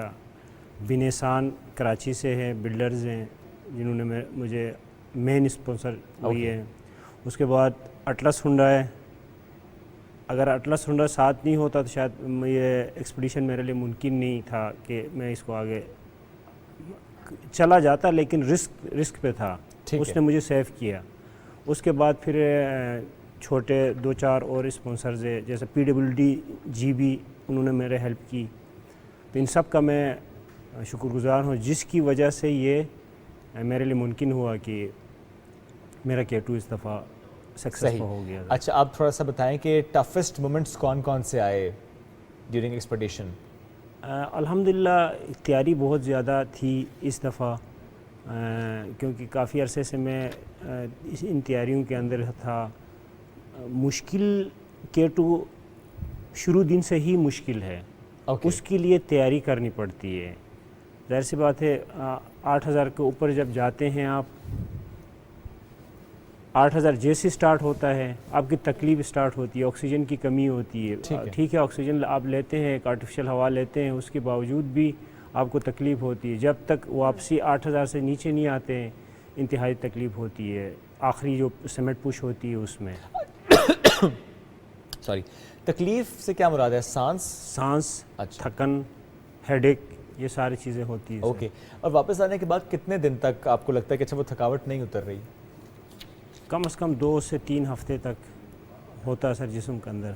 ओके। अब नेक्स्ट एक्सपीडिशन का क्या प्लान है और कहाँ? इंशाल्लाह सर मेरी कोशिश है कि अब दोबारा पैसे जोड़ने की कोशिश कर रहा हूँ। एवरेस्ट करने की प्लान में हूँ सर इस दफ़ा। और विंटर एक्सपीडिशन? नहीं, उसकी तरफ नहीं, विंटर की तरफ विंटर नहीं सोचते विंटर की तरफ? That's the toughest thing. नहीं, विंटर में नीचे बहुत कुछ करने को है सर। विंटर स्पोर्ट्स जैसे स्कीज़ है, अच्छा स्केटिंग है, आइस क्लाइंबिंग है, एक्टिविटी जो सर आप लोग भी आए ना सर कुछ? नहीं भाई, नहीं, हमें थोड़ा सा डर भी नहीं, मतलब बेस कैंप तक हम आने का प्लान कर रहे हैं। विंटर के लिए हम सोच रहे हैं गिलगित बल्तिस्तान का को विंटर स्पोर्ट्स हम चले उसमें हम आ सकते हैं जब झीलें आपकी उसमें बर्फ जम जाती है। वहाँ पे स्केटिंग तो आप कर सकते हैं। खलती झील भी जम जाती है ना? खलती भी जम जाती है, तो वहाँ हम आ सकते हैं। और आइस हॉकी भी लास्ट ईयर बड़े अच्छे उनके तो लड़कियों के बड़े अच्छे मुकाबले थे। बिल्कुल, इस साल और होने। अच्छा, इस साल हम आएंगे। वाजिद साहब, काफ़ी मुश्किल सफ़र होता है ना, पहाड़ों की ज़िंदगी कैसी होती है जब आपको कुछ दिन वहाँ गुजारना पड़ते हैं? स्पेशली K2 जाते हुए रास्ते में डिफरेंट जगह पे कैंप लगाते होंगे, रेस्ट भी करते होंगे? डेफिनेटली इस साल तो काफ़ी आप लोगों ने सोशल मीडिया पे देखा, रास्ते ब्लॉक, गाड़ियाँ 8-8, 10-10 जगह से चेंज होते हैं। इसी को तो एडवेंचर कहते हैं। जो इस चीज़ को पसंद करते हैं वो यहाँ चले जाते हैं, अदरवाइज़ बाकी लोग तो नहीं जाते। नई दोस्तियाँ भी होती हैं, बहुत सारे लोग बिलखुसूस जो फॉरेनर्स भी आते हैं, ज़ाहिर है एक मौका ऐसा होता है कि आप उनसे कुछ सीखते हैं, कुछ वो आपसे सीखते हैं, इलाका आपका है, लेकिन ज़ाहिर है हम देखते हैं कि वो किसी और मुल्क से आए डेफिनेटली हैं। बहुत कुछ सीखते हैं। हमने कौन सी स्कूल से सीखा है सर? आपने इन्हीं तो से ही on ground सीखा ही है। सीखा है। लेकिन अब आप दूसरों को सिखा सकते हैं ना, और ये बात आपने बड़ी अच्छी सिखाई है आज के दिन कि कचरा नहीं फेंकना। Yes. कचरा वहाँ पे किस तरह से होता है हम दिखा भी देते हैं, और क्योंकि कचरा फेंकना वैसे भी बुरी बात है। अब ये हमारा माहौल देखिए, ये आलूदा होता केटू है, देखें। ये केटू आप सोच सकते हैं कि केटू ऐसा होगा कि रास्ता इतना Very आलू bad. देखें गंदगी है। टेंट्स पड़े हुए हैं, और वो जो ड्रेसेस जो वो मतलब इतनी जल्दी खत्म होने वाला ड्रेस नहीं होता ना, जो उसके बाकियात हमें नजर आ रहे हैं। और लोग जो खाते पीते हैं वो भी रैपर्स वहाँ फेंकते हैं, और फिर जो पॉलीथीन बैग्स होते हैं वो तो अनडिसॉल्वेबल होते हैं, इसीलिए कहते हैं बायोडिग्रेडेबल बैग यूज करें। ये देखें केटू की जो चमक है ना, वो इस तरह से मांद पड़ती चली जा रही है, तो ये ना होने दीजिए। आखिर में बस मैसेज लेना चाहेंगे आपसे, क्या कहना चाहेंगे सुनने वालों को, बिल्कुल जो वहाँ पर जा रहे हैं इन विजुअल्स को देखने के बाद? फिर सर मैं ऊपर से जब मैं नीचे आया हूँ तो मैंने फैसला किया है कि मैं हर फोरम पे यही बात करूँगा। मैंने शुरू में कचरे की बात की, आखिरी में भी मैं यही कचरे की बात करूँगा। सर ये सेफ़ नहीं है तो हम सेफ़ नहीं है।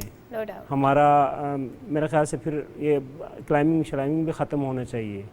जब ये सिर्फ एक केटू की बात नहीं है सर, हमारे 5 के 5 पीक सब पे यही हशर है। होना तो ये चाहिए ना कि जब आप जा रहे हैं तो वो कोई चेक एंड बैलेंस हो गया, जो चीज़ आप लेकर जा रहे हैं ना, वापस चेक करेंगे रैपर लेकर आए हो वापस के नहीं लेकर आए हो, यही लेकर आए हो कि नहीं लेकर एक आए हो। ज़माने में यही होता था। अच्छा, यही होता जब तक था। होता रहा मामला सही रहा, सफाई रही, फिर उसके बाद फिर टेंडर्स शुरू हो गए, तो फिर सर आपको पता है। चलें जी, आपका खूबसूरत सा मैसेज इसके साथ ही बहुत शुक्रिया अदा करेंगे आपका वाजिदुल्लाह नगरी साहब, आप हमारे मेहमान आप नगरी नगरी घूमते हैं, नगरी नगरी आप घूमते हैं। आइंदा भी इंशाल्लाह जब आप अगले एडवेंचर से वापस आएंगे तो दोबारा आप हमारे मेहमान बनेंगे और आपसे पूछेंगे कि आपका अगला इस बार हम मेहमान बनेंगे विंटर स्पोर्ट्स में आपके, इंशाल्लाह। हम बन ही ना जाए शुएब, बनेंगे इंशाल्लाह। चलिए लेट्स सी, हम सीटियां लेंगे जाके झील के ऊपर। ठीक है, आपकी वैसे स्लाइड की वीडियो अगर मारिया के पास होती ना अभी चल जानी थी। मारिया बहुत शरारती है, इसने सारी वीडियोस रखी हैं ये। मारिया किसी तरह ना कोशिश करना शुएब से वो वीडियो मिल जाए, वो स्लाइड वाली, फिर हम व्यूअर्स को दिखाएंगे। नहीं, वो ग्रुप में डाली थी वैसे मैंने। वैसे दिखाने थे, क्या ख्याल है? अभी नहीं है इनके पास, इतनी जल्दी नहीं मिलेगी। नहीं है, शेब है। शेब को डराने के लिए इतना काफी था। मारिया, सलमा, क्या है? आज के बाद शेब ने इतने शौक से कोई वीडियो ग्रुप में शेयर नहीं करनी, ना शेब को पता है सारे पोल इधर खुल जाएंगे। सब ने देख लेना है शेब के जो छोटे नन्हे मुन्ने से शौक है ना, छोटे बच्चों के स्लाइड में ये झूले लेते फिर गिर भी जाते।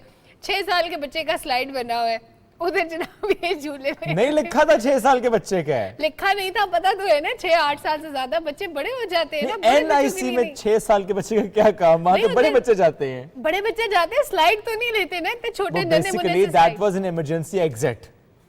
अच्छा, हमें तो यही बताया स्लाइड है, हमने पूरी पिक्चर थोड़ी देखी। वो फर्स्ट फ्लोर से नीचे आ रही है ना, that's an emergency exit. Foreground देखा, बैकग्राउंड तो देखा ही नहीं। वीडियो आने लगी है जनाब। शेब, अब देखिए मैंने कुछ नहीं किया, मैं यहाँ बैठी हूँ भाई, मैं शेब के साथ हूँ ऐसे, लेकिन अगर वीडियो आ गई तो फिर मेरा कोई कसूर नहीं है। शेब, खतरा तो है, आपकी मर्जी है जी, लेकिन मैं एक मासूम सा इंसान हूँ। आज तो बाकी ऐसे है ना मेरे साथ, कोई बात नोबडी नोस कि आपके साथ क्या है। वीडियो अगर आगे वैसे अगर उन्होंने दिखा दी तो कोई बात नहीं शेब, कोई मसला नहीं, इट्स वेरी नेचुरल। हाँ, कोई मसला नहीं है। बड़े बड़े शहरों में बड़ी बड़ी स्लाइड से बड़े बड़े लोग गिरते रहते हैं। कुछ संजीदा बातें करना, जब तक हम वीडियो का भी इंतजार करेंगे ना, है ना? आप कंटिन्यू करें जी, पहले वीडियो ना देख। मैं कहता हूँ अल्लाह का वास्ता दिखा दो, मैंने शोर बंद करो। शुएब ने झूले लिए, ये शुएब साहब, ये छलांग लगाई, ये शुएब सबसे अल्लाह पूछेगा, कोई ख्याल करो यार। शुएब को अच्छा, आई वाज लिटरली थिंकिंग, जब मोबाइल में देखा मुझे लगा ये स्लाइड है, मुझे नहीं पता ये इमरजेंसी एग्जिट है। That was an emergency। अच्छा, ये हाथ जल भी गया ना यहाँ से फ्रिक्शन से, अब ठीक हो गया। आपने हाथ में मतलब शुएब इतने शौक। अच्छा, आपको इमरजेंसी एग्जिट की ना 2-3 प्रैक्टिसेस और करनी चाहिए। ये वाला ठीक नहीं था, खराब हो गया ये वाला।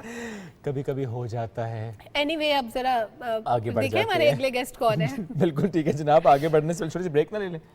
नहीं, ब्रेक की क्या जरूरत है, मैं हूँ ना। आप स्टार्ट करें फिर। चले आप कर, नहीं अभी नीड अ ब्रेक, हम थोड़ा सा हंस ले। हाँ, लेट्स टेक एक ब्रेक लेते हैं, वापस आते हैं।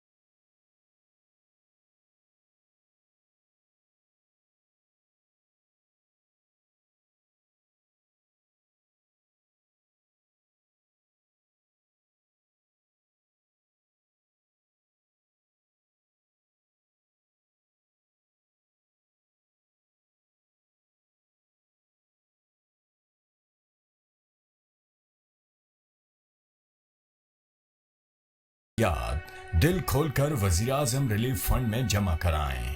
फरियाद सुने, हमदर्द बने।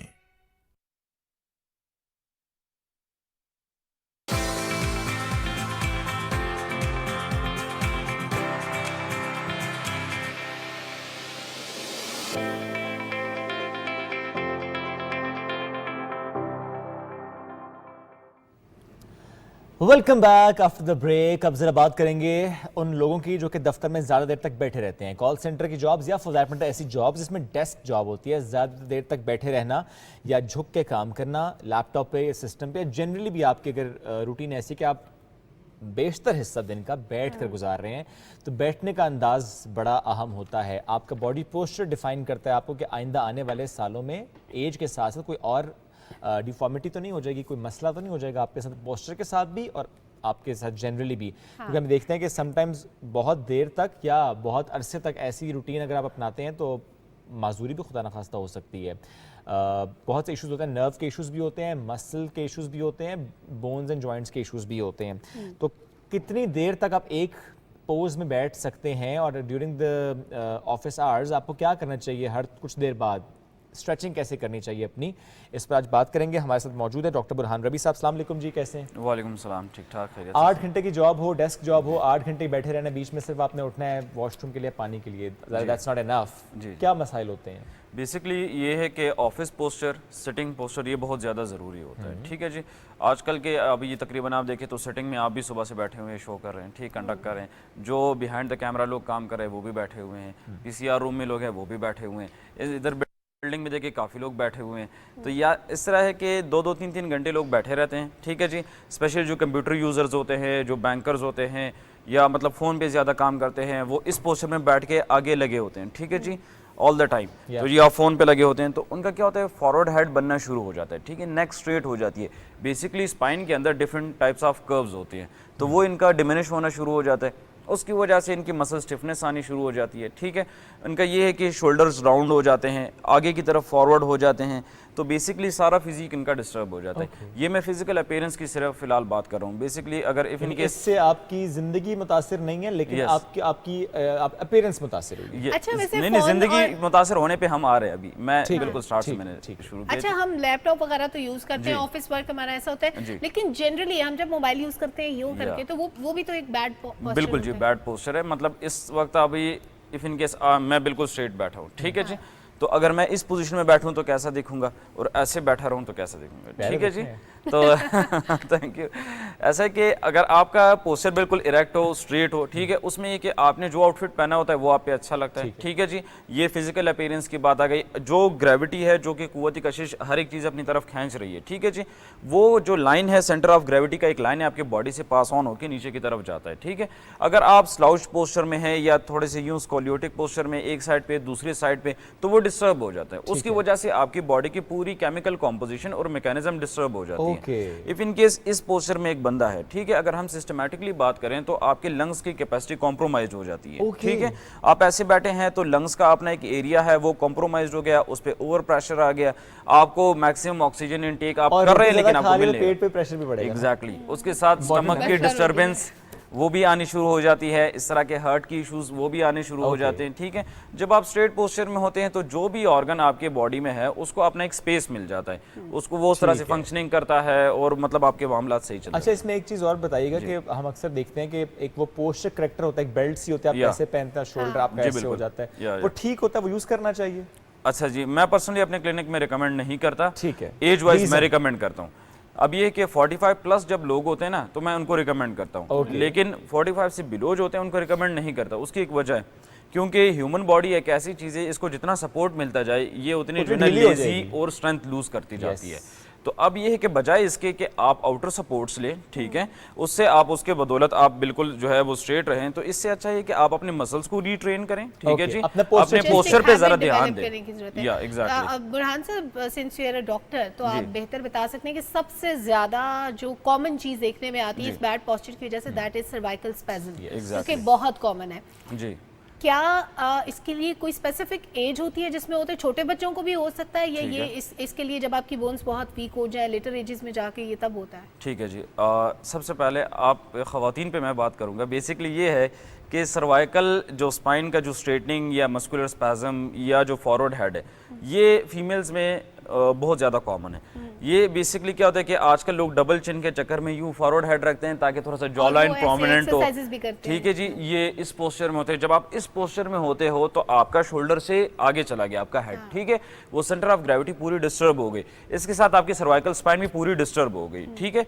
अब क्या है कि इस चीज़ को मेंटेन रखने के लिए कुछ एक्सरसाइजेज होती है जो कि आप करते होते हैं। बाकी जो आपने बात की कि इसमें कोई मखसूस एज है, हमारे पास जो है सबसे लोएस्ट एज का जो पेशेंट आया है वो 8 ईयर्स का आया है, ठीक है जी। उसको भी सर्वाइकल स्पैज़म? एग्जैक्टली, वो क्या, वो गेमिंग्स करता होता था, वो ई गेमिंग करता होता था, वो काफ़ी सालों से, मतलब 4-5 सालों से वो लगा हुआ था। जब 3-4 ईयर्स का था तो मामा बाबा ने गैजेट्स दे दिए, उस पर लगा हुआ था, और 8 ईयर्स के एज में उसको ये नेक का और अपर शोल्डर का प्रॉब्लम शुरू हुआ था।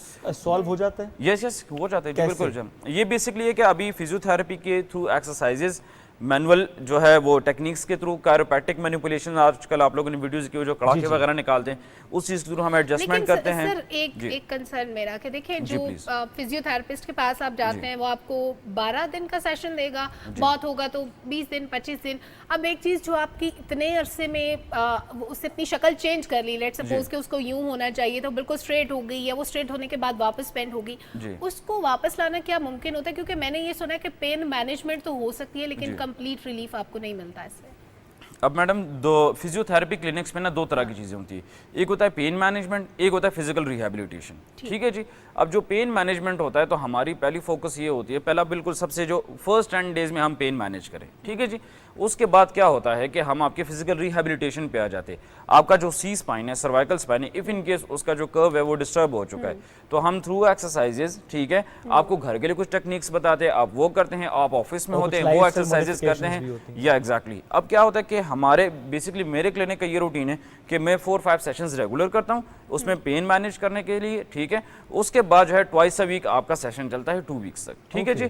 उसके बाद वंस इन अ वीक आपने आना होता है, मैं एक्सरसाइजेज चेंज करता हूँ, ठीक है। ये क्या होता है, जो पहले जो सेशंस होते हैं विद इन 4-5 सेशंस आपका पेन वगैरह खत्म हो जाता है, लेकिन नियर फ्यूचर में आपको फिर से ये प्रॉब्लम ना हो, ठीक है। और with the passage of time जब आपकी एज बढ़ रही हो तो आपको फिर मजीद प्रॉब्लम्स इस सारे प्रोसेस में फिजियोथेरेपिस्ट का रोल इंपॉर्टेंट होता है या उसको एक्सक्लूड करके भी आप इसको मैनेज कर सकते हैं? नहीं मैडम, बेसिकली ये कि ये डायग्नोज ही फिजियोथेरेपिस्ट करेगा, ठीक है जी। पोस्चर को डायग्नोज करना ये एक फिजियोथेरेपिस्ट का काम है। Manual therapist, physiotherapist, sports therapist, ये उनका काम है। बेसिकली उनको बॉडी के एंगल्स का, ठीक है जी, एर्गोनॉमिक्स का, बायोमैकेनिक्स की नॉलेज होती है, बिल्कुल, तो वही आपको बेहतर बता सकते हैं। अच्छा, अब एक और बात, हम अक्सर देखते हैं कि वो एक बेल्ट सी होती है जो कि ज़मीन पर रखते हैं, कहते हैं कि आपके कमर के नीचे जो कर्व है उसके नीचे रखेंगे तो नेचुरल कर्व आपका बनेगा और बनना चाहिए। जिस तरह let's suppose this is a curve, तो ऐसे रखते हैं, वो रखना चाहिए, वो ज़रूरी होता है अगर आपको बैक पेन है तो? ठीक है जी, लास्ट वीक मेरे 4 पेशेंट्स वो गैजेट लेके आए थे अपने साथ। ओके। वो मैंने फर्स्ट टाइम देखा। ठीक है जी। ठीक है। वो रिवर्सल ऑफ द बैक होता है। ठीक है, बेसिकली हमारा जो बैक है इसमें ये एक सी शेप नेचुरल कर्व होता है। या ठीक है, अब ये काफी लोगों का खत्म हो जाता है। ये खत्म क्यों होता है? मस्कुलर स्पैज्म की वजह से। जब मसल्स टाइट हो जाते हैं तो वो आपकी रीढ़ की हड्डी को बाहर की तरफ खींच देती है, तो वो आपकी स्पाइन स्ट्रेट हो जाती है। ठीक है जी। अब आप इस पे गौर करें कि बेसिक रीजन क्या है, मसल्स टाइट हुए हैं। ठीक है जी। अगर आप वो गैजेट अप्लाई करेंगे और आप उस पर उल्टा लेटेंगे, ठीक है, तो ये पॉसिबल नहीं है कि वो उसको रिवर्स करे। ये है कि ये डैमेज करेगा, आपके लिगामेंट्स को डैमेज कर सकता है, आपके डिस्क को डैमेज कर सकता है। ठीक है, कोई नर्व कंप्रेशन हो सकती है और मसल्स में भी कोई ना कोई प्रॉब्लम आ सकता है। यूज नहीं करना, दैट्स या एग्जैक्टली। ओके, अब इसमें क्या किया जाए? इसमें भी एक्सरसाइजेज ही हैं, मसल रिलैक्सेंट होगा, क्या होगा? पेन मैनेज करने के लिए ये है कि लोग मसल रिलैक्सेंट्स वगैरह खाते हैं, न्यूब्रोल फोर्ट, इस तरह की चीज़ों पे जाते हैं। ठीक है, लेकिन बेहतर तरीका ये है कि आप एक फिजियोथेरेपी क्लिनिक में जाए। ठीक है, ताकि आपकी असेसमेंट हो, बैक का देखा जाए, क्योंकि बैक में भी अपने पोर्शंस होते हैं, अपर बैक है, लोअर बैक है। ठीक है जी, क्योंकि अगर आपके नेक में प्रॉब्लम आना शुरू हो गया तो आपकी लोअर बैक टेल बोन तक वो सारे असरात जाएंगे। ठीक है, तो अब ये है कि वो असेसमेंट करे कि सबसे पहले आपकी स्पाइन की अलाइनमेंट होनी चाहिए, उसके बाद मस्कुलर स्पैज्म को ब्रेक करेंगे विद इन 2-3 सेशंस। ठीक है, उसके बाद घर के लिए आपको कुछ एक्सरसाइजेस देंगे जो कि आप अपने जो है बैक की मोबिलिटी के लिए एक्सरसाइज कर सकेंगे, और उसके बाद आपको रिवर्सर के लिए घर के लिए एक्सरसाइज देंगे। अच्छा डॉक्टर साहब, स्पाइन के किसी भी हिस्से में अगर आपका कोई भी डिस्क डैमेज्ड है या वो अपनी जगह से गिरा हुआ है, वो अपनी नर्व्स को प्रेस कर रहा है, उससे बॉडी के डिफरेंट हिस्सों में पेन हो रहा है, इज दैट पॉसिबल कि जब आपका स्पैज्म कंप्लीटली रिकवर हो जाए तो वो डिस्क भी अपनी जगह पे आ जाए और वो पेन खत्म हो जाए, खा वो सर में है किसी भी हिस्से में है? नहीं, सबसे पहले आपने क्या करना है कि आपने मसल स्पैज्म ब्रेक करनी है। ठीक है जी। डिस्क का जो पेन होता है वो बहुत ही सिवियर और शार्प शूटिंग पेन होता है। ठीक है जी, क्योंकि डिस्क जब अपनी जगह से हिलता है तो वो किसी न किसी नर्व को पिंच करता है, वो नर्व आपके किसी न किसी एरिया को जो है वो सप्लाई कर रहा होता है। इफ इन केस हम अगर बात करें लोअर लंबर में, ठीक है जी, इसमें L1, L2, L3, L4 different vertebras होते हैं, इसके बीच में डिस्क्स होते हैं, यहाँ से जो नर्व्स निकलती है तो वो आपकी दोनों लिम्स को, लोअर लिम्स को, लेग्स को सप्लाई करती हैं। ठीक है जी। एक बहुत ही कॉमन एक कंडीशन है जिसको लोग शाटिका कहते हैं, अर्कुन्निसा कहते हैं उर्दू में। ठीक है जी, कहते हैं जी मुझे अर्कुन्निसा का प्रॉब्लम हो गया, शाटिका का प्रॉब्लम हो गया, डिस्क हिल गया। बेसिकली क्या कि जब जैसे डिस्क हिलता है, बॉडी का ये एक मैकेनिज्म है, जैसे एक इंजरी हो जाए तो उसके सराउंडिंग के जितने मसल्स होते हैं वो गार्डिंग पोजीशन में चले जाते हैं। इफ इन केस आपके इस जॉइंट में प्रॉब्लम है, पेन आना शुरू हो गया, ठीक है जी, इसके साथ सराउंडिंग सारे एरिया जो है वो पेन करेगी और ये ब्रेन को ये सिग्नल देगी कि इस पे मूवमेंट ना किया जाए। ठीक है, क्योंकि ये पेन में है, देयर इज समथिंग। ठीक है, अब क्या है कि वो उसके साथ पूरा एरिया वो स्पैज्म में चला जाता है, तो हम सबसे पहले वो मस्कुलर स्पैज्म को ब्रेक करने की कोशिश करते हैं और साथ साथ में 20-30% डिस्क की मैनेजमेंट भी चल रही होती है। अच्छा। अब muscular spasm is something else और डिस्क की management is something else. Muscular spasm को ट्रीट करते हुए वो डिस्क अपनी जगह पे नहीं जा सकता, उसके लिए हम स्पेशल ट्रीटमेंट्स करेंगे, तब हो जाएगा। और डिस्क के लिए क्या सर्जरी रिक्वायर्ड होती है या वो वैसे ही ठीक हो जाता है एक्सरसाइजेज से? और बेसिकली ये है कि जी पहले ये ट्रेडिशन बहुत ज़्यादा था सर्जरीज करने का। ठीक है जी, अब सर्जरी आप देखे उठा के मार्केट में देखे तो 97-98% है वो सक्सेस नहीं है। उसकी भी एक वजह है, इसमें सर्जन का कोई कसूर नहीं है। बेसिकली जब आप सर्जरी कर लेते हैं तो उसके बाद होता है पोस्ट ऑप रीहैब। ठीक है, सर्जरी के बाद रीहैब होता है जो बाहर की दुनिया में यही प्रैक्टिस की जाती है। बेसिकली जब आपकी सर्जरी हो गई और आप हफ्ता 10 दिन 2 हफ्ते आप बेड रेस्ट पे चले गए तो आपके बैक जो है वो आपकी बैक बिल्कुल टाइट हो जाती है, मसल्स जो है आपको अलाउ नहीं करती फॉरवर्ड बेंडिंग में, बैकवर्ड बेंडिंग में, रोटेशन में। ठीक है जी, तो उसके लिए क्या है कि आपने डिफरेंट एक्सरसाइजेज करने होते हैं, आपको 4 वीक्स तक थेरेपी करनी होगी आफ्टर सर्जरी, तो आप नॉर्मली फंक्शनली आप जो है बिल्कुल ओके हो जाएंगे। चीज क्योंकि नहीं हो रही इसलिए मसला इस वजह से ये सर्जरीज नाकामयाब हो रही है। लेकिन अभी इसमें 70-80% केसेस जो है वो सर्जरी के बगैर भी पॉसिबल है कि जो डिस्क अपनी जगह पे चली जाए और ये प्रॉब्लम खत्म हो जाए। अच्छा, अब एक और बात, हम ज़्यादातर तो खैर ख़वातीन में ये देखते हैं कि विद एज जब ओस्टियोपोरोसिस हो रहा है, बोन्स डीजनरेट हो रही हैं और जो सॉफ्ट टिश्यूज़ भी यहाँ पे वो भी डैमेज होते हैं। बिल्कुल अगर मैं सर्वाइकल की बात एरिया की बात करूँ तो उनकी ऐसे होना शुरू हो जाती है, जिसकी वजह से नर्व्स प्रेस होती हैं और फिर वो पेन ट्रैवल करते हैं शोल्डर्स एंड एवरीथिंग और इट्स वेरी पेनफुल। उसका क्या मैनेज का तरीका होता है? ठीक, जैसे ये शुरू होता है ना, सबसे पहले एक पेशेंट ने अपने आप को खुद जो है ना वो मॉनिटर करना होता है कि मेरे शोल्डर्स श्रगिंग पोजीशन में जा रहे हैं, अपवर्ड जा रहे हैं। ठीक है जी, अब ये कि ये पूरी बॉडी की अलाइनमेंट डिस्टर्ब होती जा रही है। अब सर्वाइकल स्पाइन आगे जा रहे हैं, शोल्डर्स ऊपर जा रहे हैं। ये क्यों हैपन हो रहा है? ये मसल टाइटनेस की वजह से हो रहा है। ये ओस्टियोपोरोसिस या बोन डीजनरेशन की वजह से नहीं हो रहा है, सिर्फ मसल टाइटनेस, ये मसल टाइटनेस की वजह से, क्योंकि यहाँ के मसल्स है वो टाइट हो रहे हैं, शॉर्टन पोजीशन में हो रहे हैं, सो दैट्स व्हाई आपके शोल्डर्स ऊपर जा रहे हैं। होते क्यों है? ये बेसिकली आपके बैड पोस्चर की वजह से होते हैं। और सिर्फ कोई ताल्लुक एज से, ओस्टियोपोरोसिस से, किसी से नहीं, ये बैड पोस्चर का बैड मामला है, पोस्चर की वजह this could happen with anybody then. Yes, अब क्या है कि जैसे आपकी एज बढ़ती जाती है तो आप 50 या 60s पे पहुंच गए तो आप में सारे वो चीज़ें नज़र आना शुरू हो जाएंगी जो आपकी हिस्ट्री होगी पिछले 40-50 साल के जब से आप जिंदा हैं। तो ये मैनेज हो जाता है? यस, ये मैनेज बिल्कुल होता है जी। अब क्या है कि सबसे पहले हमने, जैसे मैंने पहले बताया कि हमने मसल्स पे फोकस करना होता है, उनको रीट्रेन और उनको रिलैक्स करना। ठीक, और अगर आखिर में आप थोड़ा सा बता दें कि कौन से खाने खाएं जिससे हमारे मसल्स स्ट्रेंथन हों, और इसके अलावा अगर कोई मल्टीविटामिन हम अपनी ज़िंदगी का हिस्सा बना सकें। जी, मैं कुछ एक्सरसाइजेस पे बात करूंगा जो कि आप ऑफिस में कर सकते हैं। हमारा ज़्यादातर तबका जो है वो ऑफिस यूज़र्स है, ठीक है जी। उसमें ये है कि मिसाल के तौर पर एक गैप है रिसर्च के थ्रू कि मतलब 45 मिनट से लेके 55 मिनट्स तक आपने वर्किंग करनी है डेस्क पे, उसके बाद आपने कुछ एक्सरसाइजेस करनी है, ठीक है। से फॉर एग्जांपल नेक के लिए कुछ एक्सरसाइज होती है, वो बेसिकली आपने ये थोड़ा सा फॉरवर्ड लेके आना है, ठीक है। 2 फिंगर्स यहाँ पे रखनी है, अपने चिन को अंदर की तरफ टक इन करना है, ये 10 सेकेंड्स के लिए होल्ड करना है, देन रिलैक्स। ये अपनी तरफ यूं टक इन रखना है, ठीक है जी, 10 सेकंड्स के लिए होल्ड, देन रिलैक्स। ये 10 रेपिटेशंस ये हर 1 घंटे में होने चाहिए। उसके बाद क्या होना चाहिए, बेसिकली जब आपकी ड्यूटी ख़त्म हो जाए और आप घर जा रहे हो, ठीक है, तो आपने यूं, चूँकि सारा दिन इसी पोजीशन में काम किया होता है, तो आपने दोनों हाथ अपने पीछे बिहाइंड द नेक बांध लेने, ठीक है, थोड़ा सा फॉरवर्ड बेंड होना है, ठीक है, और फिर आपने धीरे धीरे ऊपर छत की तरफ यूं अपवर्ड देखना होता है और अपनी चेस्ट को स्ट्रेट करना होता है, ठीक है। ये आपने जब वापस आना हो तो आपने एक्सहेल करना है और ऊपर जाते हुए आपने सांस अंदर की तरफ खींचना है।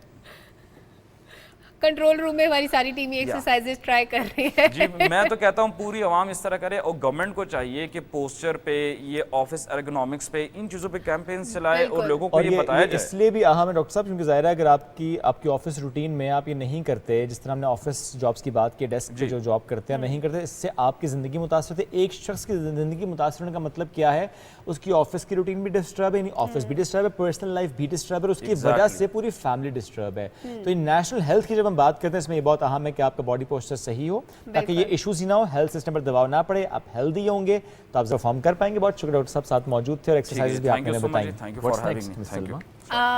मेरा ख्याल है इतनी ज्यादा बातें नहीं करनी चाहिए, हमें कभी ब्रेक भी लेनी चाहिए जिंदगी में, जैसे आप कहेंगी, चीजों में बड़ी जरूरी होती है। आप बुजुर्ग हैं, मतलब आप जैसे आप कहेंगी, है ना, आपको मेरी बात माननी पड़ेगी। Let's take a short break, वापस आते हैं, फर्दर डिस्कशंस करेंगे। स्टे विद अस।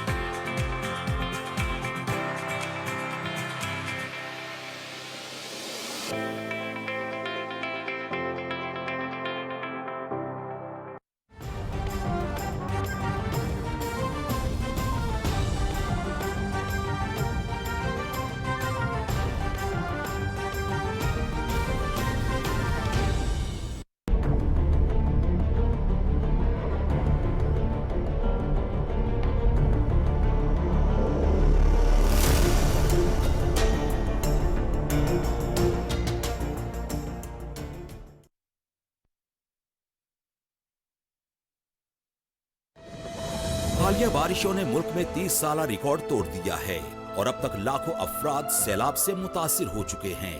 ये मासूम बच्चे, ये बेबस बहनें, ये भाई और ये बुजुर्ग आपकी फराख दिलाना इमदाद के मुंतजिर हैं। वजीर आजम पाकिस्तान मोहम्मद शहबाज शरीफ के सैलाब जदगान के लिए माली इमदाद की अपील। आप भी स्पेशल अकाउंट G12164 में दिल खोलकर इमदाद दें और अपने हमवतनों के जख्मों पर मरहम रखें। बैरून मुल्क मुकीम Pakistani wire transfer, money service bureau, money transfer operators और एक्सचेंज हाउसेस के जरिए अतियात भिजवा सकते हैं। अंदरून मुल्क कमर्शियल बैंकों में भी नकद अतियात जमा करवाए जा सकते हैं।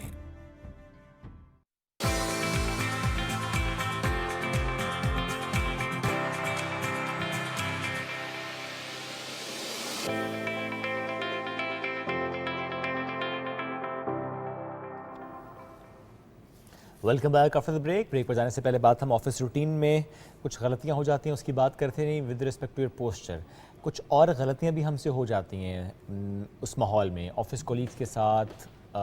समटाइम्स आपको नहीं पता चलता कि आपने किससे क्या बात करनी है। ये जो कॉर्पोरेट सेक्टर की ट्रेनिंग है ना, बड़ी अहम होती है। और हम देखते हैं इसका बड़ा रुझान भी अब है। कॉर्पोरेट ट्रेनर्स हैं, वो ट्रेनिंग देते हैं, मुख्तलिफ सेशंस होते हैं, हम सीख पाते हैं कि हाउ टू रिस्पॉन्ड मुख्तलिफ सिचुएशंस में। आज हम थोड़ा समझने की कोशिश करते हैं, कुछ केसेस सर के साथ शेयर करेंगे कि चाहे ऐसे माहौल में, ऐसे मामले पे क्या करना चाहिए।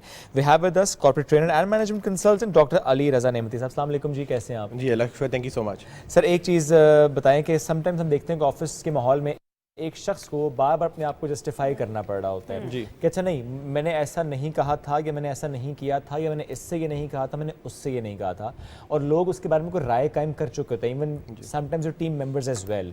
हालांकि ऐसा मामला हुआ नहीं होता, वो शख्स बार बार जस्टिफाई करके थक जाता है। वो कहता है मैं कितनी बार जस्टिफाई करूँ, यहाँ पे क्या गलत होता है और किस तरह से चीज़ें होनी चाहिए, थोड़ी सी रहनुमाई कीजिए। जी, thank you so much first of all कि बड़ा इंपॉर्टेंट टॉपिक है, और इसके लिए देखें थोड़ी सी बैकग्राउंड बिल्ड करना पड़ेगा बात करने के लिए। देखें, हम लोग जब बात करते हैं ना, मतलब जब भी कोई परसेप्शन रखते हैं तो this is because of perceptions, right.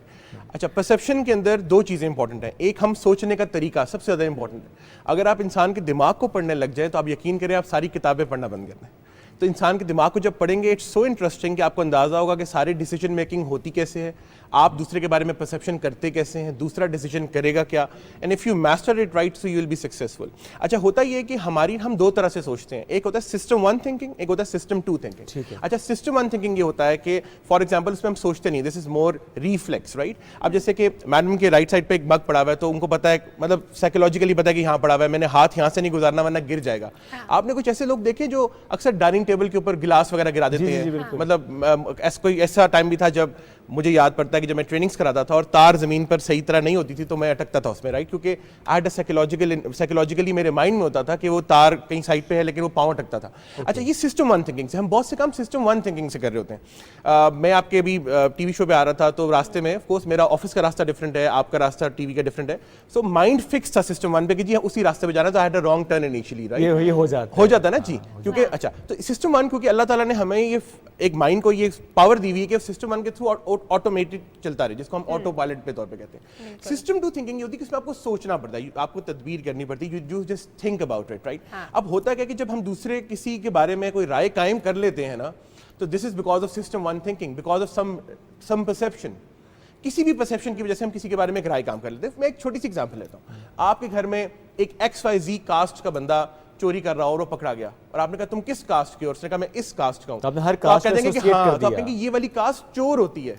जैसे जनरली एक परसेप्शन पाई जाती है ना, इस इलाके के लोग बड़े मेहमान नवाज होते हैं, इस रीजन के लोग अच्छे नहीं होते, बड़े गुस्से वाले जैसे होते हैं, कि झेलम के लोग बड़े अच्छे होते तो हैं। कहता है प्याज सारे खाते हैं लेकिन कहते हैं राई प्याज खाते हैं, तो एक परसेप्शन की बात है। Lighter note please. जी ऐसे ही है। और अच्छा, अली रजा साहब, I have to interrupt you. वज़ीर आज़म शहबाज शरीफ इस वक्त सोहबतपुर पहुंचे हैं, सैलाब मुतासरा इलाकों के दौरे पर हैं। वो मनाजिर हम बराह रास्त दिखा रहे हैं। वज़ीर आज़म मोहम्मद शहबाज शरीफ सैलाब से मुतासरा इलाके सोहबतपुर पहुंचे हैं। इससे पहले उनको ड्यूरिंग फ्लाइट ब्रीफ किया गया था। उस इलाके की तमाम तर सूरत हाल से मुतालिक, रिलीफ और रेस्क्यू के हवाले से उनको बड़ी डिटेल से बताया गया। चेयरमैन NDMA वज़ीर आज़म को ब्रीफ कर रहे थे, और इस वक्त वज़ीर आज़म सोहबतपुर में मौजूद